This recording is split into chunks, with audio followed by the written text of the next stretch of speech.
Hey everybody, welcome to the channel. Today we're going to be doing a Telecaster review. I've got an Eart guitar, and if you've made it here to Dave & Will's Guitar, hopefully this will help you out and you can look forward to buying a guitar in your future that might be more affordable and a little bit, nicer for the price, given the alternatives out there. So today we have a EYP TLC guitar. So this is a Eart branded Telecaster.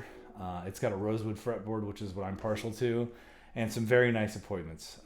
There are other guitars with other names and other similar features don't have. Most of them come in like a maple neck and maple fretboard, but I really appreciate the rosewood. So yeah, let's get into those specs, right? So I kind of already dove in a little early, but yeah, let's address them. So cool things about this guitar: ball-in stainless steel frets. It's kind of this like staple amongst Chinese guitars nowadays. They're awesome. So let's go ahead and I'll show you. They are great. And one thing about Eart, at least that I've experienced with this guitar, is the fretwork was impeccable. The fretwork on this guitar is so nice. They're just all perfectly level.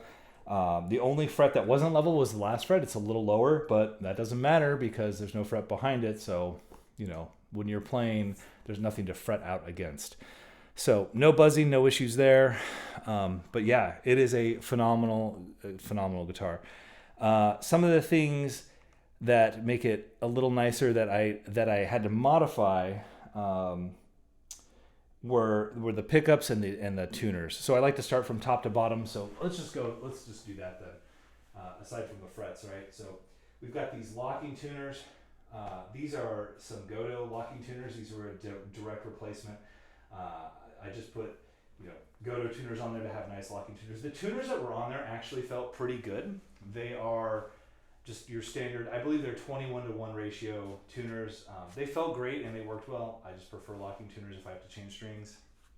One thing that a lot of people don't mention, these string trees feel really good as well. There's no like sharp edges. They don't feel cheap.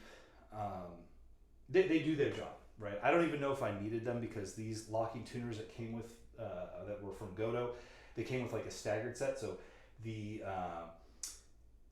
G, B, and E string are a little bit lower than the other three. So that helps bring the string pull down lower. So I might not even need these string trees. I could have taken them out, but I left them in there because they're not hurting anything. We've got a bone nut. Bone nut was cut really well. No issues there. The strings are very close to the frets, and I've measured them, so there's nothing out of spec that was too wild. And they're great. The rosewood fretboard was nice. One thing I will say is the fretboard edges were not rolled. So if you like a rolled fretboard edge, you probably will have to do that yourself. Just get a razor blade, scrape the edge, get some sandpaper, sand it down, and make that nice rolled edge if you want it.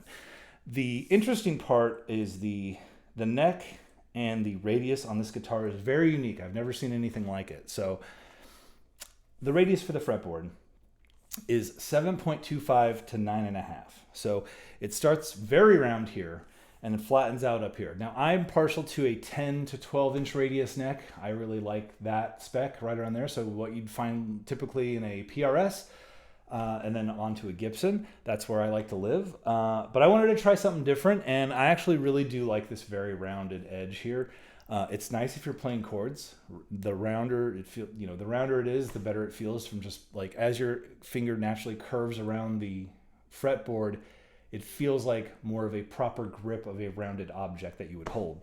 So I enjoy that. It's something I didn't expect, but it's nice. Now, if you had to like pick out individual notes, it might be a little harder if you're trying to do it really fast.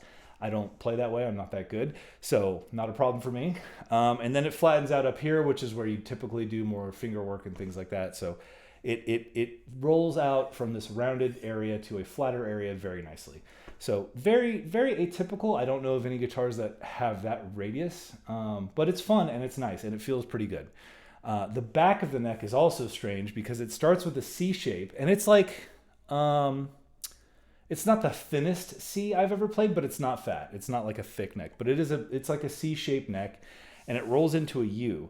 And so that is interesting. So it's like rounder and then flatter. So as you get to the flatter edge of the fretboard, it also flattens out on the back. So it makes it nice. So like when you're grabbing with your thumb behind the neck, it you've got flatter areas up here and rounder areas up here.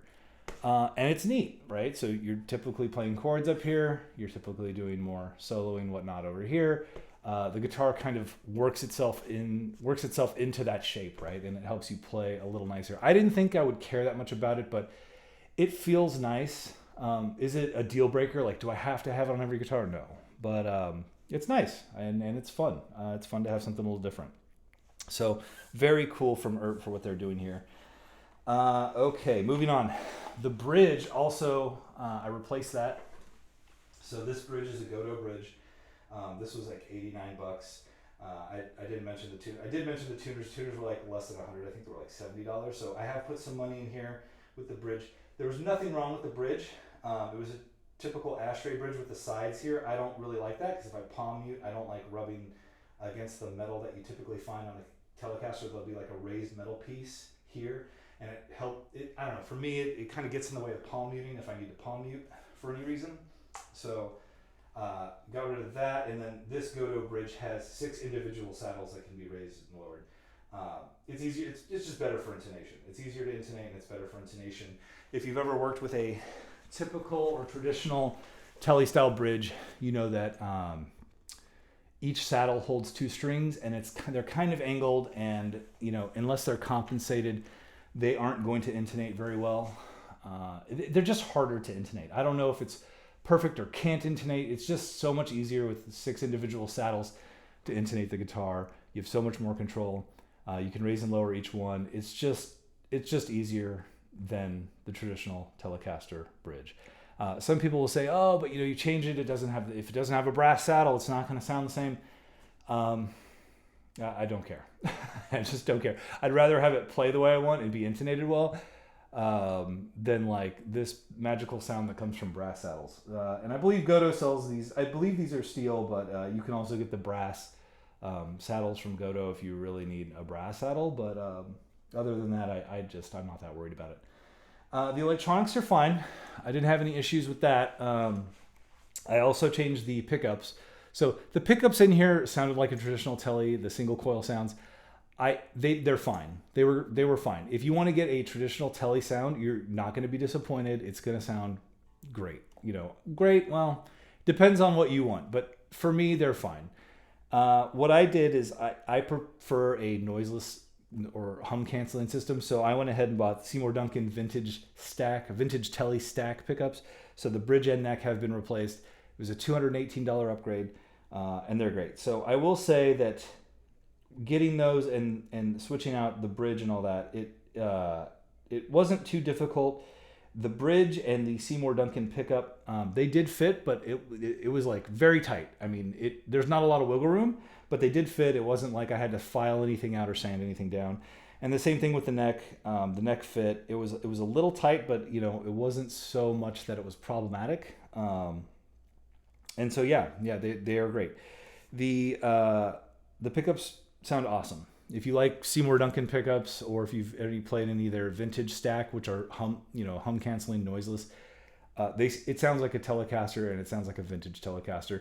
Now, I will say this about like the stack or hum canceling pickups. Everyone I've ever played do not ever sound as open as a traditional single coil, but I prefer I like a vintage pickup that's like a slightly hotter version of that. So like a hot wound vintage style. That's like right up my alley. But I noticed that the hum canceling pickups generally always make it a little hotter, or not as open. It's like a little more compressed by a touch. So yeah, I like that sound, and these sound great. I think in the sound demo that you'll hear later, you'll be impressed too. So one of the other few things that I enjoy about this guitar, let's go in the back of it, and I can tell you it's got this comfort carve, which is not typical of the Telecaster, but again, I like it because it sits flush against my body or a little bit closer. And it has an arm bevel cut here, so when you rest your arm here on the guitar, it's nice and comfortable. You're not resting on like a harder edge. There's a lot of people that complain about that, especially if you're playing guitar and like if you some people like to pull on the neck to add a little like bend to it, or like kind of like a whammy bar, but the old-fashioned way where you bend the neck. It's nice to have this carve here because you're not putting pressure on your arm on a hard edge to like anchor yourself to pull the neck into place. I don't do that. I just find it comfortable to play. So it's awesome. The one thing, if I were to say Eart, the one thing you could do to make this guitar better is the heel joint here.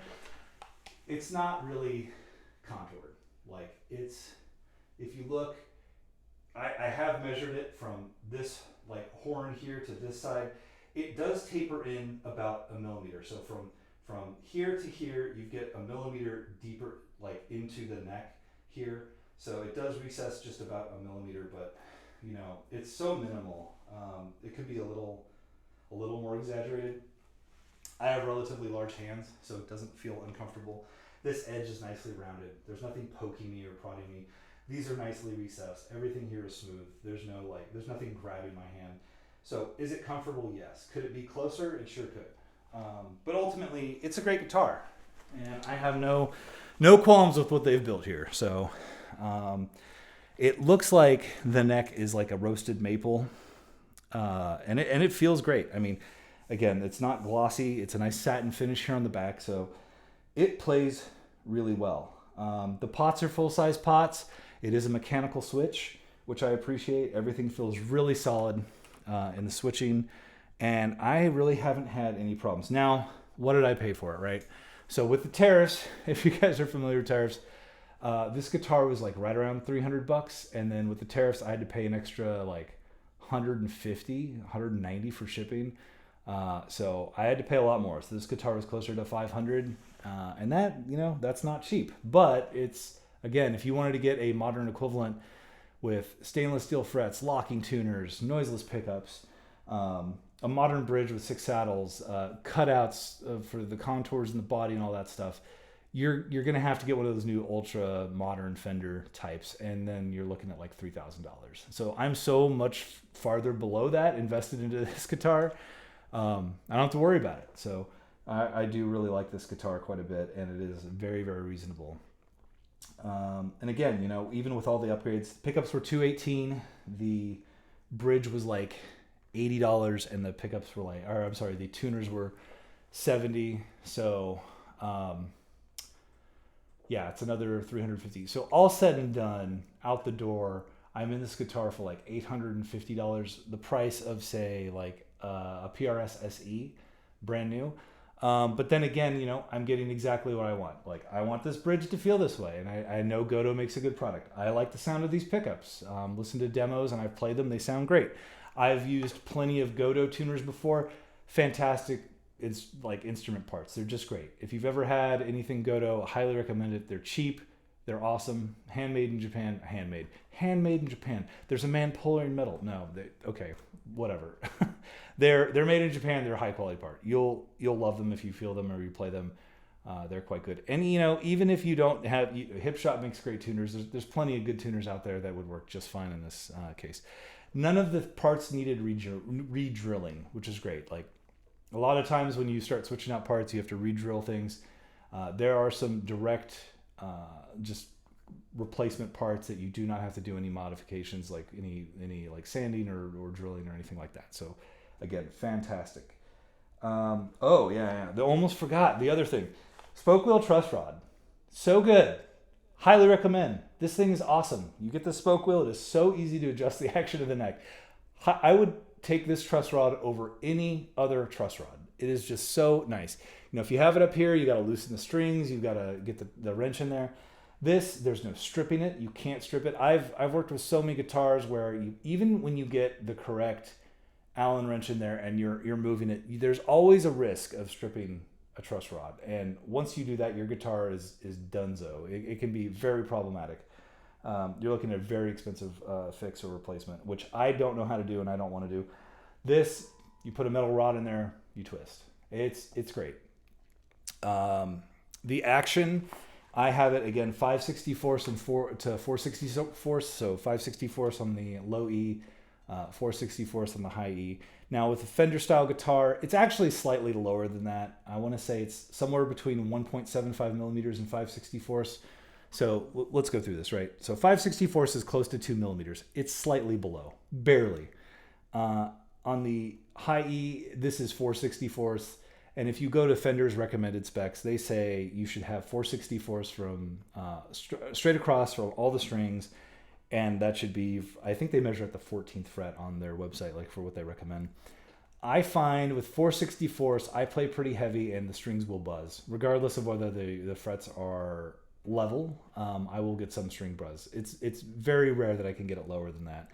And that 2mm mark or 5/64 is very comfortable for me. I don't have any problems playing with that action, and that's a standard that's kind of mirrored across most guitar companies. A Les Paul is 5/64 to 3/64 from low E to high E, and with these Fender style guitars, they want you to have 4/64 across the board. I don't think it's reasonable. I've had a Sir. I've played two different Sirs. They were slightly higher than that. And even John Sir says, if the neck is perfectly straight and you get it from 4/64 across all the strings, it won't buzz. Probably true. But, if you play really hard, you're going to get a little bit of buzz. But anyway, this guitar doesn't buzz. It's actually slightly lower than 5/64. So I would say it's like 4.5 64ths here. And definitely 4/64, slightly lower on the high E string side to side. So you can get it low, and it works, and it works really well. I have no issues. And again, the fretwork on this was really, really well. I used a fret rocker on all these frets. There was nothing here that stood out to me as being high or low or anything like that. Now, the thing that you don't see, even in filming night, and a lot of these other people do it, when they rock a fret, they will go through them all, or they'll just do like the finger test where they play each fret. If you take a fret rocker and you're very diligent, you can find a little bit of rock on most guitars, almost all of them. There's so few guitars that I've ever had an entire guitar that no frets rocked at all. The thing is they don't show you that because it's so minimal, it's not going to create any buzzing. When it's so tiny, it really doesn't matter. But this guitar, like I said, the only fret that was low was the last fret. And again, it doesn't matter because there's no fret behind it to buzz on. So if it has to be that fret, that is the one I will take. So yeah, there you go.